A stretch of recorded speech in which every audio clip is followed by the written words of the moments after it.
Hello and welcome to another edition of the Sporting Kansas City Show on your home for First Place Sporting Kansas City, Sports Radio 810 WHB, and wherever you get your podcasts. We appreciate you downloading and listening wherever you stream your video content, be it on the 810 Facebook page, the 810 YouTube page. We appreciate you watching us, listening, joining us. As always, I'm Nate Bukaty, joined by Carter Augustine and Aly Trost. Carter, how you doing, man? I'm doing well. This team looks like it's got something special. So it's been a fun year. And wow, it's crazy that the regular season's finally over, huh? It is crazy. Aly, how are you doing? Same thing. It kind of brought me back to 2018 during that really exciting time where Sporting Kansas City was going into a really strong playoff run. And that was definitely missed in 2019. So it's good to be back. And I agree with Carter. This team looks like they've got something special, and it's bring on San Jose. I'm excited. So San Jose is the playoff opponent. We know that. We know now the time and the date, when and where. It's going to be on a week from Sunday, November 22nd at 3:00 in the afternoon. 1 seed versus 8 seed, and it's going to be on Fox Sports 1 as well. And I'll tell you what, we got a lot to get to on the show today. Our good, but there we go. We got some background for Carter there with Tim Melia in the snow. Look at that. The orange, he's cradling that orange ball like a precious baby in the snow. That is an image right there. And just all of the snow coming down too. That's a wonderful picture there, Carter. We'll talk about that game. We'll talk about the snow game. We'll talk with Ilie, our good buddy Ilie. I can't remember the last time we've had him on the show. He was very instrumental in both goals that Sporting scored. And as Carter and Aly and I have talked a lot through the course of the year, he's just been phenomenal since his return from Barcelona when he went to visit his family and helped deliver Sporting KC this first place finish. And we'll look ahead to this playoff game as well. And guys, one of the things I want to start with, chip on the shoulder already for me. I had somebody send me some DraftKings odds, and Sporting Kansas City are 7th favorite at DraftKings to win MLS Cup. Now, we know there's teams in the East that have more points, but teams like Seattle and LAFC are favored ahead of them as well. I've heard a lot. I listen to a lot of I'm the nerd that listens to a lot of different MLS podcasts. I know you guys do too. I'm hearing a lot of disrespect to Sporting Kansas City.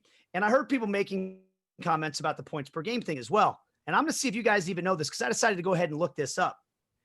Do you know where Sporting KC would have finished had Major League Soccer decided to go with the traditional rankings in terms of points and wins being the first tiebreaker, where Sporting would have finished in the West had they stuck with the traditional points and then wins as a tiebreaker? First place. Aly held up one finger. Sporting played one fewer game, I believe, than Seattle and 2 fewer games than Portland, and they still would have finished in first place. All 3 teams finished with the same number of points. I'm not looking at the standings right now. You guys can tell me if I'm wrong on that, but Sporting ended up with more wins and the same number of points.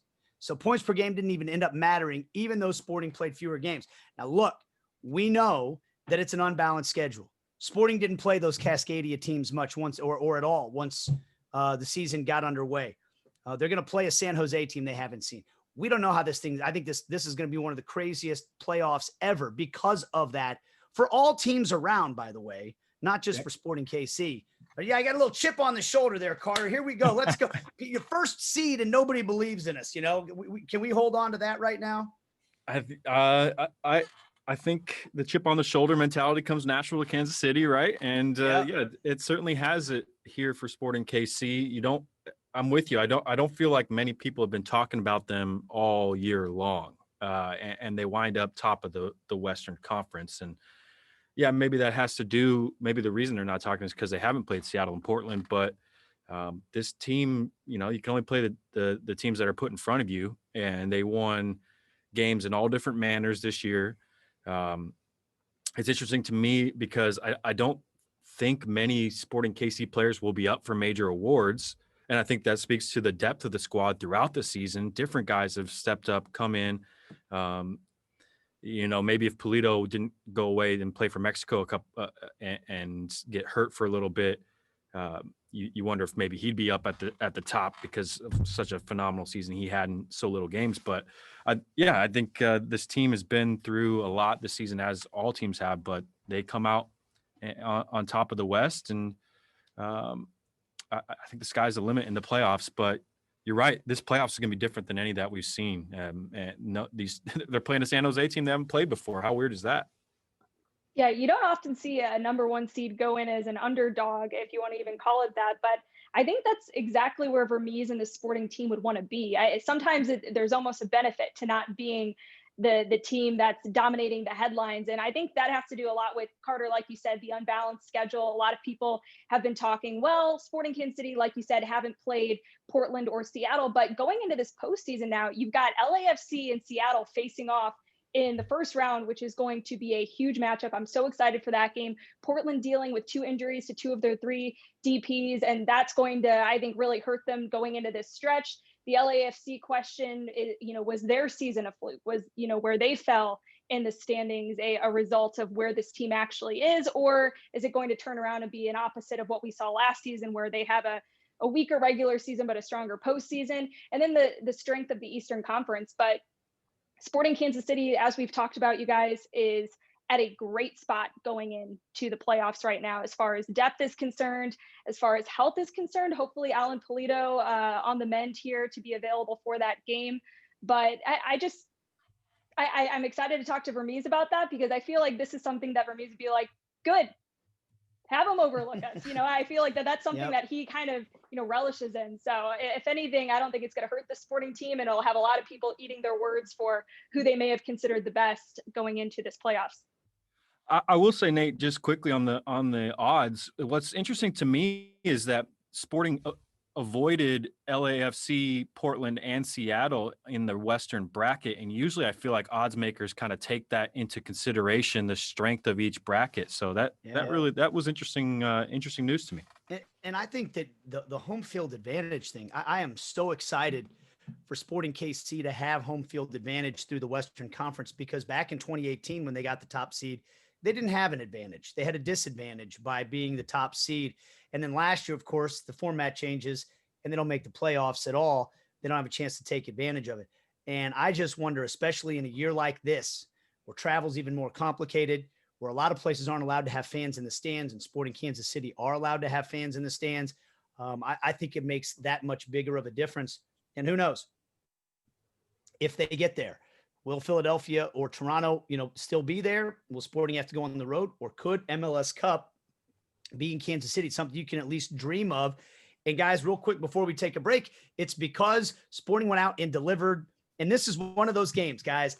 Tell you what, we need to all journal in 2020. We need to write down the things we were thinking when we were doing it, because this is where I was sitting when we called the Sporting KC. First time for me broadcasting play-by-play from my basement on a laptop. Carter, you were there at the Compass Minerals facility doing the call. And Aly, I know you and the crew were on the post and everything, but not only were we doing a game in unique circumstances as broadcasters, and I'm really proud of that. I'm proud of the way we all came together and pulled that off. I went back and watched it. I felt like it was a representative broadcast. It's a snow game. It's this unforgettable snow game that Sporting goes out and wins. We're going to be talking, guys, we're going to get together in 10 years for a beer or whatever. And we're going to say, you guys remember that? You remember that game? And what a game it was, Carter, for Sporting to go out there and deliver. Yeah, extenuating circumstances. I feel like that's been the case all season long. And of course, it's kind of like you got a high scoring team in football and they go on the road in Buffalo or something, and it's it's snowing, and you're like, well, any team can win in this because it's not at that point it becomes like so different from a normal game. And we've heard from Peter Vermees, and we will hear from Ilie that the game plan changed from, when they got there to getting out of the locker room. I talked with our guy, Jordan Burrell, who was there covering the game. And when he and the equipment bus got there, there was no snow on the field. And then by the time it starts, it's snowing. And then the second half was just, it was dumping out there. And you see the picture of Tim Melia. I think he was enjoying making some snow angels and stuff. And it seems like, probably because they won, the players really enjoyed it. But Aly, I think this speaks to, and we've heard several times, the character of this team to win games in different manners throughout the season, and to go on the road, get a clean sheet. You get the goal right before halftime and then right after. And I felt like, that stretch there really just broke the will of RSL. And it was a stretch that is befitting a number one seed in the West, going into this game, knowing they need to win it. And bam, they put it away just before and after halftime. I felt like they attacked like they knew the number one seed was on the line, and they defended like they knew that the number one seed was on the line. And my biggest concern going into this game was, where are the goals going to come from, and how are they going to happen for both teams? Because the biggest concern in a snow game like this, and this is why I loved getting a chance to talk with Tim Melia after the game about, as a goalkeeper, what's your strategy going into a game where, yeah, you've played in the rain, you've played in maybe a snow drizzle. That was a blizzard. And especially by the end of the game, and hearing him talk about his focus on staying closer to his line, not making a mistake like we saw Ochoa do on Eric Hurtado's goal, coming out too far, giving Hurtado a perfect angle to, got to give him credit though. That was an aggressive, just play on Hurtado's part, an amazing finish on his part as well. So not taking anything away from that goal, but the goalkeeper didn't do himself any favors. And that was a game where Tim Melia's experience, I think, prevailed in a lot of ways.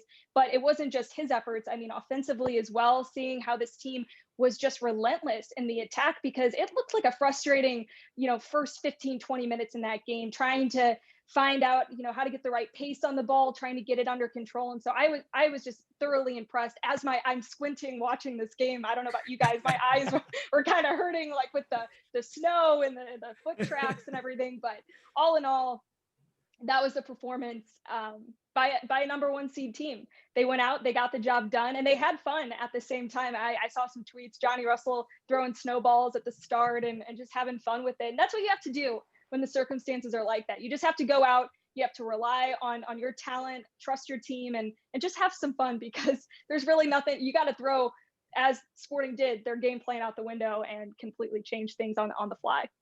Well, it's a whole new thing. Instead of can you do it on a rainy night in Stoke? Can you do it on a snowy night in Utah? And Sporting KC did. There's no doubt about it. All right, we're going to take a break.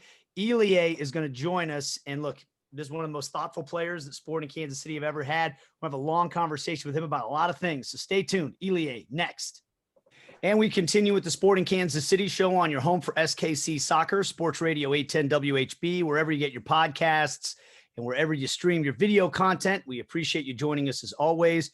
And we're very excited to be joined now by a man we haven't had a chance to talk to on this show in quite some time. Defensive midfielder for Sporting Kansas City. His name is Ilie. Ilie, how are you today? Thanks for joining us. Hello, I'm good. I'm doing good. Using this day off to reset and charge the batteries for what is coming. And what is coming is the MLS Cup playoffs starting on November 22nd. And we are going to get into all of that with you here in a little bit. But I did, before we started this interview with you, you told us a little bit that you've got some family in town right now. What can you tell us about that? Who's in town visiting you right now? So my mom and my brother came in last week, ready for the Minnesota game, but we couldn't play it. So I'm double happier for having home playoff games coming soon, so they can enjoy it with all of us. So how long are they in town, and have you thawed out yet from the snow game on Sunday? It looked pretty cold. What were your family's thoughts watching you on TV in that one? They were watching it here in the basement, and after the game we talked a little bit, and my mom just started getting ready some warm bags for when I came back after the game, because we flew right after the game and we land at midnight in Kansas City. So it's happy to have this extra help for these kind of situations, but none of us expected to be playing in the snow, and it was fun experience. I think and I guess because we won the game. But the second half was really difficult for us to do our job and to play. Have you ever played in a game like that? No. I didn't compete in a game, but I had some practices back in Germany in these conditions. And, we had this German coach that was the coach for the second team at that time, but that took the position as a head coach for the first team in Munich 1860.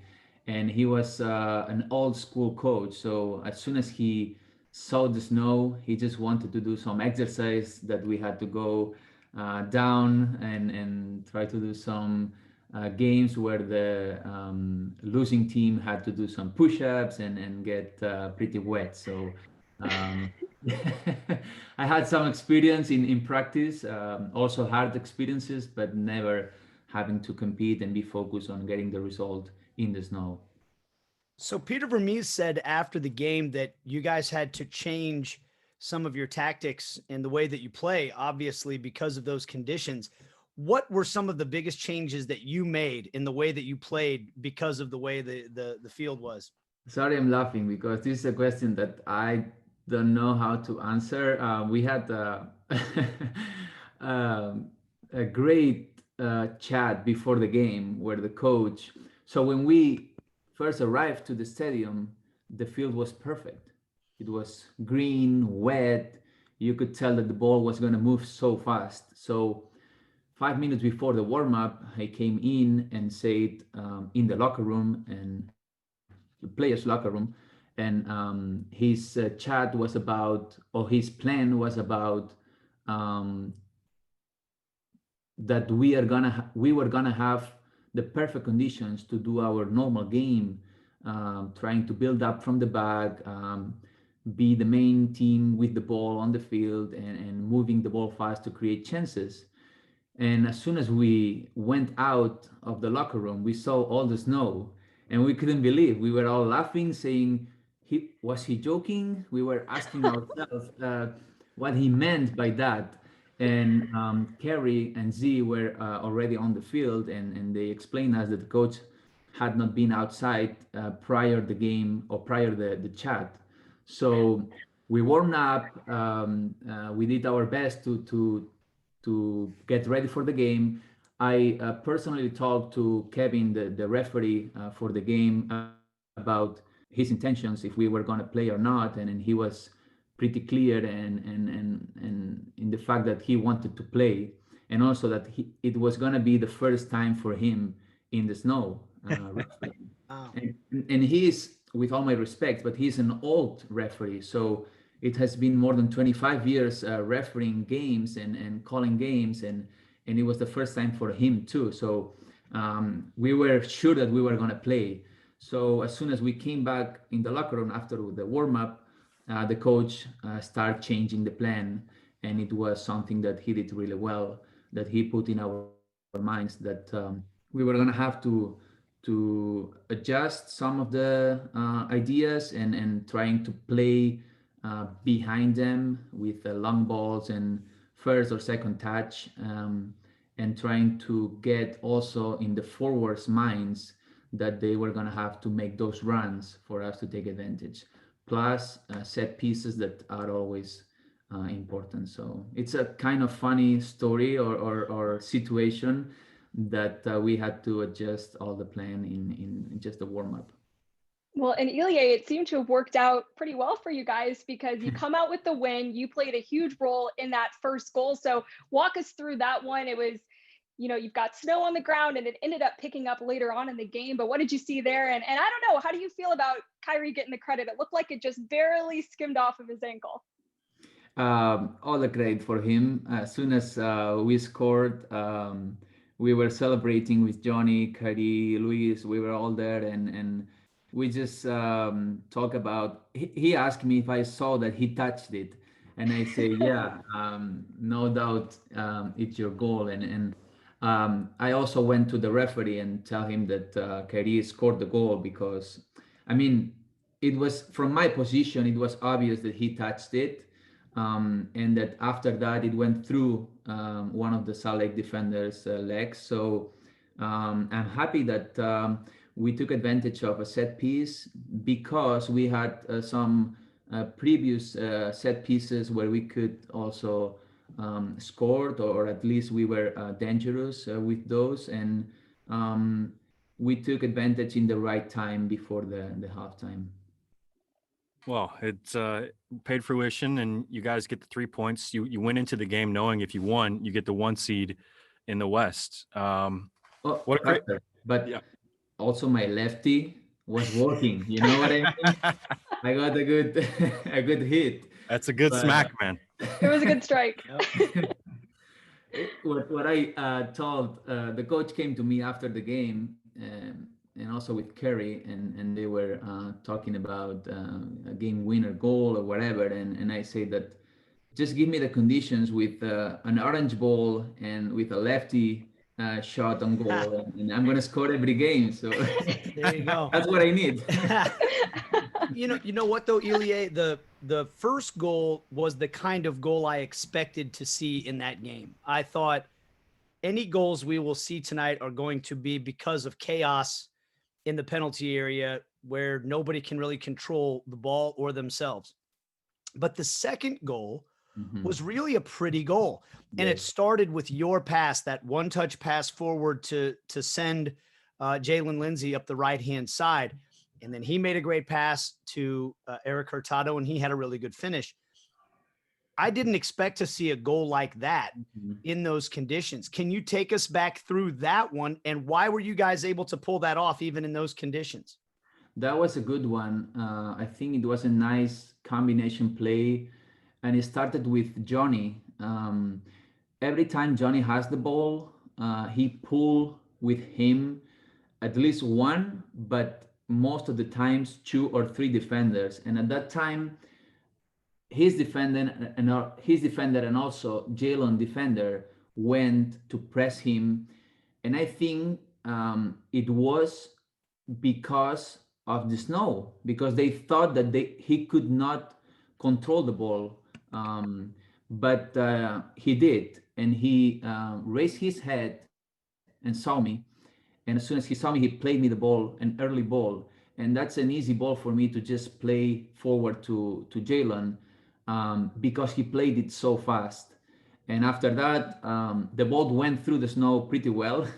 It worked, didn't stop, and Jalen was able to collect it and play a second long ball to Eric. That, I mean, when you have a striker like him that can run behind defense, can have the pause to dribble the goalkeeper and also put it in, it makes the play look much better, and also to get the final result.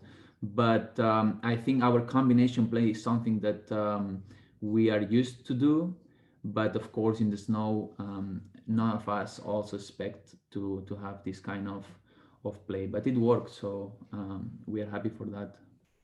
It worked, and after the game you get to celebrate in the locker room as first on top of the West again after having done it in 2018, but a really tough 2019. And after the game, Tim Mealy had talked about how he felt that 2019 season really galvanized this group, specifically the players that had been on that team in 2018 to 2019 and then now to 2020. How do you feel that 2019 season with so many challenges and adversity helped this group achieve the success that they now have to this point in 2020? Here are 2 things that are on my mind when I think about these kind of past situations. And first thing that this group has insight is that in 2018, we deserved much more that losing the final conference at home. I think that team didn't deserve that end of that season. But we also have insight that the next year in 2019, the playoff format changed to knockout round games, that probably if we would have had that in 2018, the story would have ended different.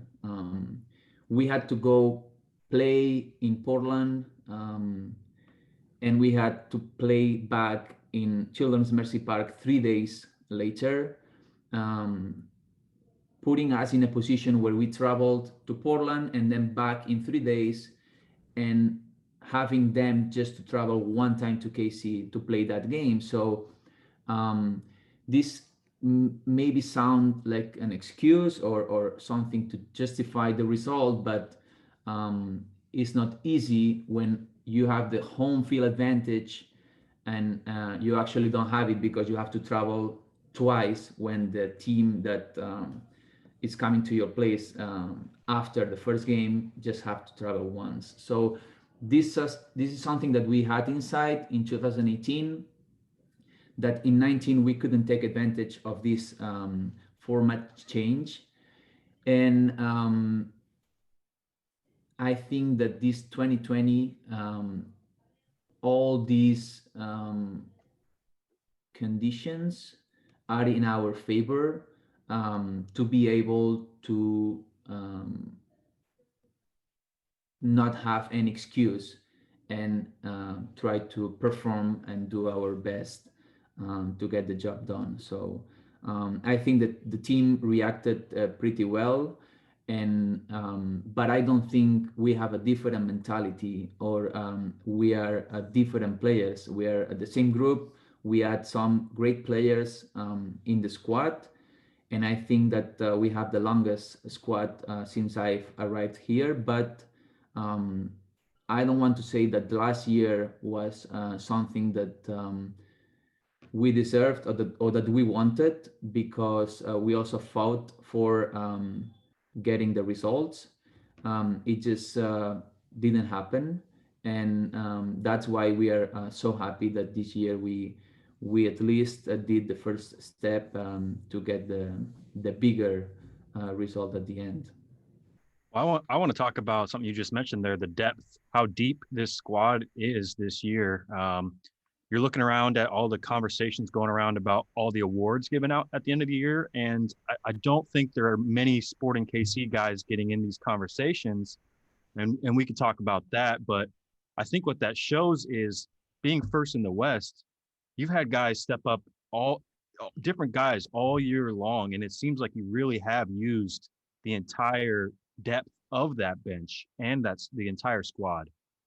Johnny Russell has talked about, you guys have won games in all different situations, all different types of games as well, so you're equipped for the different types of battles. Can you maybe talk about the feeling in the squad of every single player on this team really does seem like they've made an impact this season? I think we have a group of guys that we all know how to get ready for the games, and also I have to say that the staff that it's around the team is working very hard for us to be able to have those conditions that then we can use to get ready for the games. Other than that, I think that the quality of each player talks by itself, and that we've been lucky that the coach had enough alternatives with the players to be able to put a plan for each game. The season had been long and difficult, and also I think that back in Orlando we could have done a longer run. We just had a bad day against Philadelphia, but for the most part of the year, we feel that no matter who is playing, we are going to perform. The result is something that you fight for, but you cannot control. But getting closer to control it, I think we are doing it because of these different players that can play each game. We're visiting with Ilie, and hey, that Philadelphia team went on to win the Supporter Shield. So who knows? Maybe we'll see a rematch in the MLS Cup final. Hopefully Sporting Kansas City are there to make that happen. I don't want them, Nate, because Okay. that would mean that we are not playing KC, the That's right. MLS Cup. So That's right. we don't want to see Philadelphia and Toronto doing a long run. If they do that, we are gonna take them and we're gonna go there and try to win. But I think also KC people deserve to have a final at home. No We doubt all about it. We're rooting for that big time. We know it's going to be home games until the MLS Cup final. And like you said, if Philadelphia and Toronto get knocked off, then it'd be right here. That's how it worked out in 2013. So it's definitely possible. We're visiting with Ilie, and I want to go back to you mentioned what happened in Orlando. Right after that, you went home to Barcelona, and you were gone for about a month, and you came back. And Carter and Aly and I have talked about how, in our estimation, watching you, you have seemed like you have taken your game to a different level, even than the great Ilie we've always known here. Do you feel that way? Do you feel you've been a different player since coming back from Barcelona? Yes, I do. I'm not different because I'm the same guy, and I think that my abilities are the same. But there are some things that maybe affected my game since I'm back. And right now, I feel that if I can do my job and I can be good at doing that, the team can take advantage of the situation and what I'm doing on the field. And this is with all of us. We all have our jobs or part of the job to do, and I think that we are all doing it. It's not just me or my position, but I'm feeling really good on the field and around my teammates. And maybe one of the reasons why is that when I was in Barcelona, I watched 5 of the games um, there with my family, and from the outside, and also seeing someone else like Busio playing in my position, um, I could learn from that, and I could understand what I was not doing right or what I could do better or more to help the team in every situation. I really studied the games that I was not on the field since September. That was when I was in Barcelona. I think I played all the games for this team, so I couldn't really watch someone else playing in my position because even you go to other teams and watch defensive midfielders or midfielders or center backs, it's not what Peter asked a defensive midfielder to do. So the only guy that I could compare with since I arrived here in this team, it was myself. And honestly, I always try to learn from myself and my past games, but also seeing Busio doing a really good job in that position, but also understanding what he was not doing right on the field, I could compare with also my performances. So I think that helped me to understand what this team needs from a defensive midfielder, and also what can I add to that position and to the team to help get the result, and also to help Busio to be closer to the number 9 and to the goal, because I think that he's very dangerous also in those positions. So yeah. So, Ilie, what are some of the positives that you learned from watching Busio? I think that it's something that I knew before just by playing next to him, and he knows all the time where he should be on the field in relation to the ball, to his teammates, and to the opponent. And that's something that, I don't know, maybe you learn by watching soccer, maybe you learn it from your coaches, but you also have it inside. And he has this ability. You can call Busio for being a great playmaker, for being strong defensively, for having a range shot to score from distance. But in my opinion, his best quality is the ability to know where to be on the field all time. And I think, Nate, this is something that we talked about when we broadcast that game with Busio and Johnny Russell back in when the quarantine starts. And we were talking about this, that, and I think I made the joke that I didn't want to see Busio playing my position because then I would be out. But luckily for me, it's working that we both can be on the field and have the team from different positions. So he's really good, Ali, and in being in the right place in the right time. Well, I think it's going to take some doing to knock you out of the lineup now, Ilie, after you've come back in. I'll say that much. Thank you, Carl.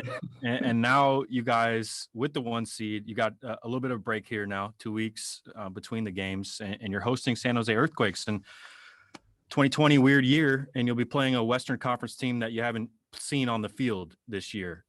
What's that aspect going to be like? And have you gotten a chance to break down the Earthquakes yet? Or are you still kind of building up to that? They're very different and difficult team to play against. I think it's something that I've never seen before in any team that I've been part of or that I played against. But I also like the opportunity to play against them because I have inside something that the coach said when we were in Orlando, and he said that this team was the best team in our conference and that they were showing the best shape in our league. So I know that they struggled a little bit for a while, for 3-4 games in a row, but that's not something that I'm gonna stay with, because you also always have up and downs in a season, and I think that was one of the downs. So I really think that they're a great team, and that inside we all want to show the coach that we are the best team, and we have the best shape coming to this game. So it's a big opportunity for us to move on the playoffs at home, and also to play a difficult team. Well, they do play that unique system of man marking all over the field. And I was about to ask you if you've ever played any teams in Spain or Germany like that. So clearly not. How difficult is it to, I assume when you're preparing for a team, you try to get your scout team to mimic the style of play that you're going to see. Is it hard to replicate that in practice? Will you guys be able to imitate what they do so that you guys can be prepared for it in a week and a half when you play? I think we will be able to do it. We have to do it, but we cannot, in my opinion, I think that when we are gonna do it, we cannot make it long, because these are really demanding efforts. And I think that for training, you have to get the idea, but first of all, physically, you don't want to burn your legs before the game, but also you don't want to put a lot of emphasis, and you don't want to make it a big deal, because at the end, we also are a team that we need to be ourselves, and we need to play our game and try to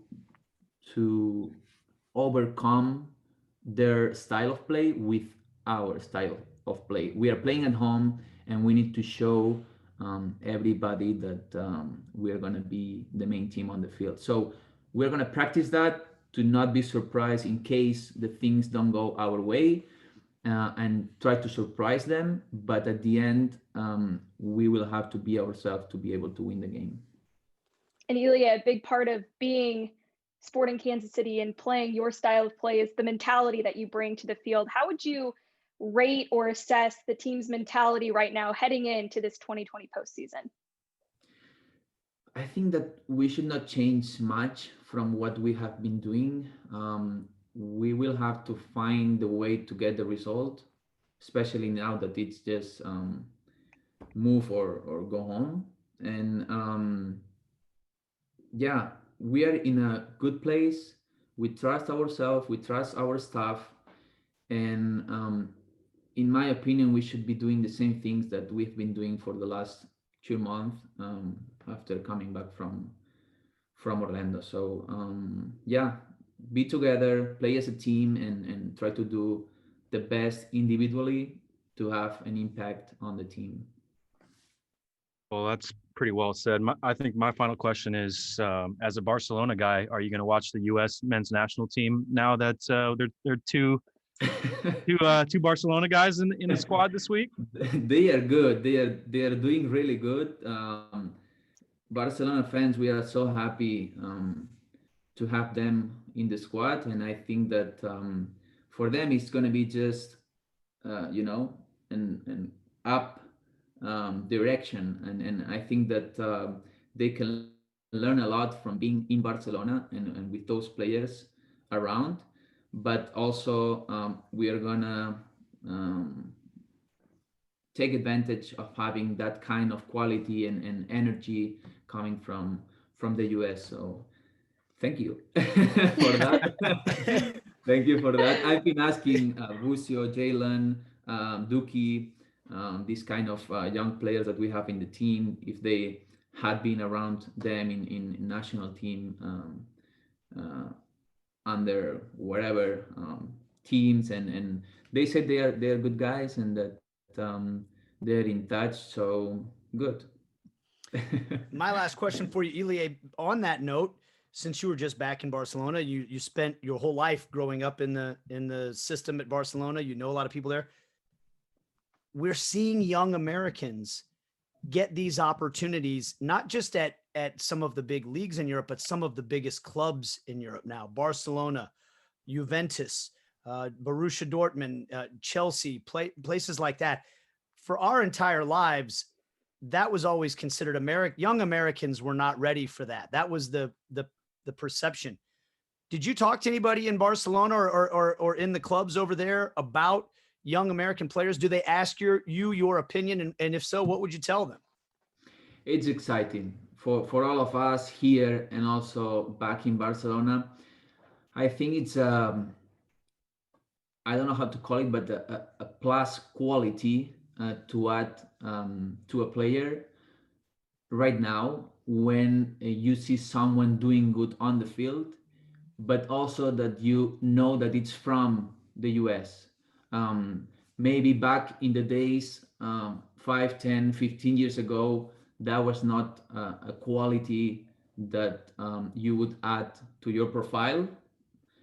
But right now, I think that main clubs in Europe are looking for good players first, but also if they come from the US and they open the market and they are seeing that they can perform and do the job even better than young players from their countries, they're going to bet on these players. I have a great relationship with a lot of people in Barcelona still in the club.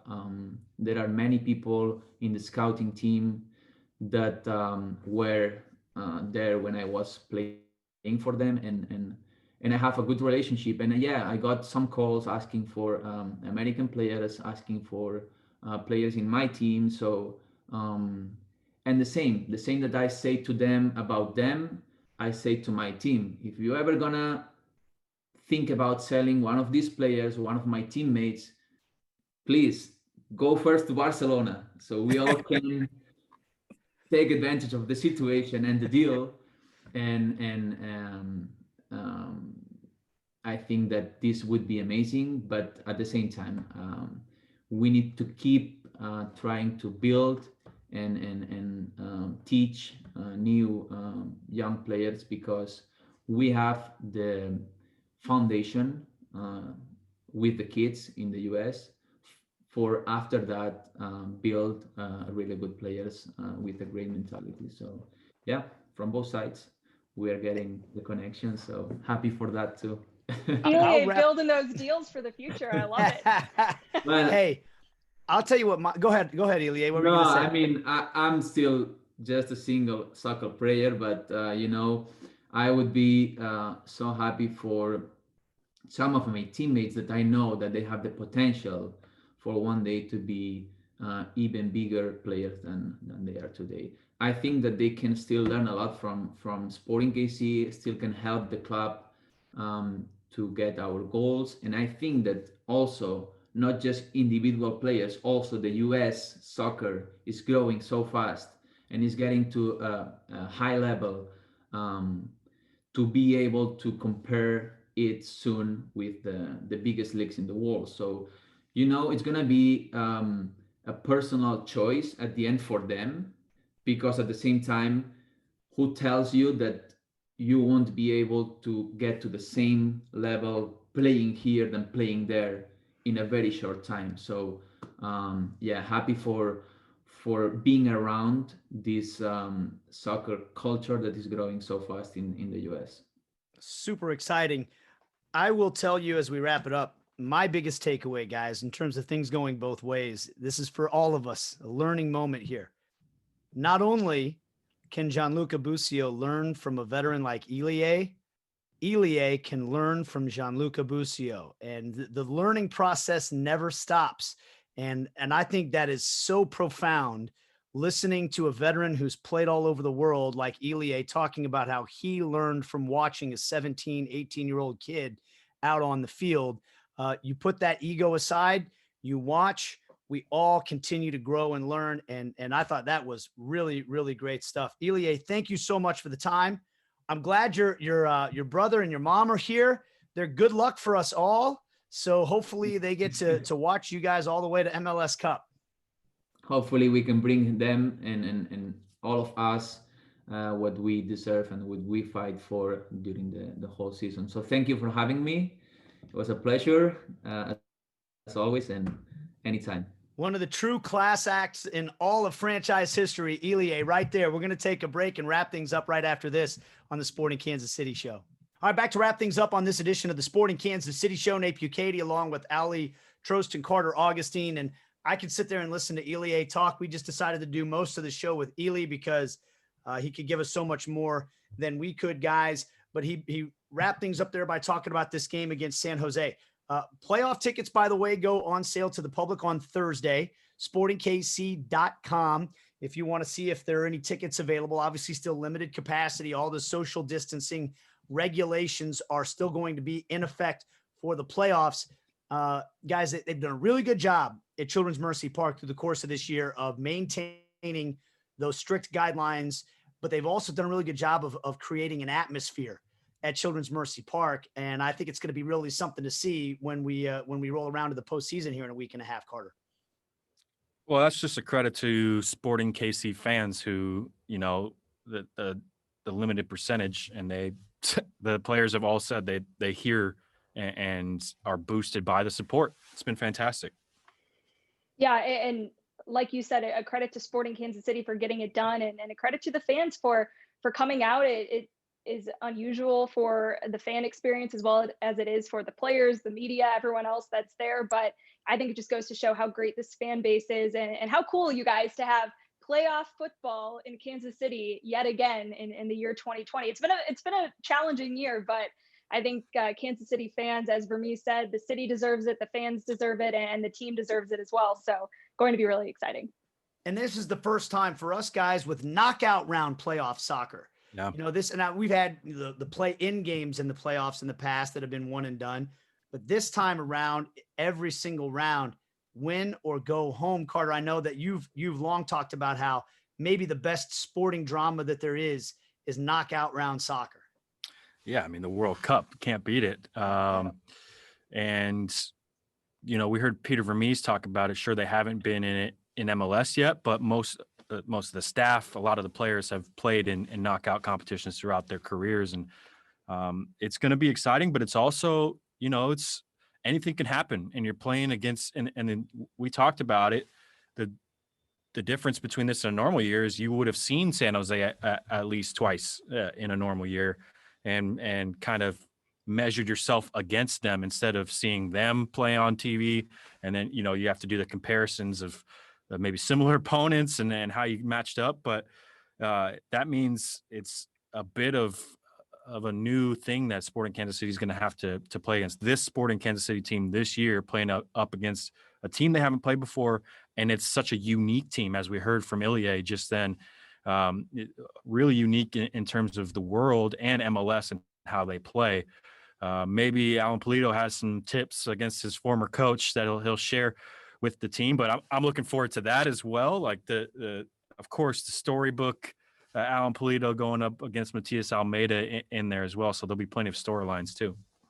Yeah, that's a fun one. And, going back to the MLS's back tournament, this was a team that manager Peter Vermees was very high on, giving them a lot of credit, saying that this was his favorite to do well in the tournament because of the format of the tournament. And if you think about it, it's kind of similar to a playoff. He talked about it being one and done. It's like an entirely new season. So I think this is going to be a really unique matchup. And I know we'll probably get into it more on next week's show, but just the way that San Jose plays and how difficult they can make it for teams on the attack. But if you look at Sporting's pieces and their depth, I think the key for the Sporting team and how we'll remember this season, regardless, outside of COVID, of course, is just the depth that's been on display for this team and how crucial that's been in carrying them to the #1 seed and to where they're at in the playoffs right now. So I'm excited to see how Sporting will create some mismatches in this one to find opportunities to score, because what we've seen with this San Jose team is once the floodgates open and teams can get a couple of goals on them, they lose bad, so I think this Sporting team at the rate that they're scoring goals and finding, different players on the field to find the back of the net, I think it's a game that could go a lot of different ways, but I think that Vermees will have them adequately prepared, and Pulido might have some valuable tips as well, Carter, like you said. And San Jose played some wild games down in Orlando too. That San Jose Vancouver game was just one of the nuttiest games I've ever seen in my life. So who knows? I don't know look, I'm still recovering from this virus here. I don't know if my heart can take something like that. We'll wait and see, but it should be a lot of fun. Guys, thanks so much for the time as always. That's going to do it for us. Ilie was great today. Our thanks to him for joining us on the show. And we'll see you again next week as we get ready for the first round of the playoffs right here on the Sporting Kansas City Show.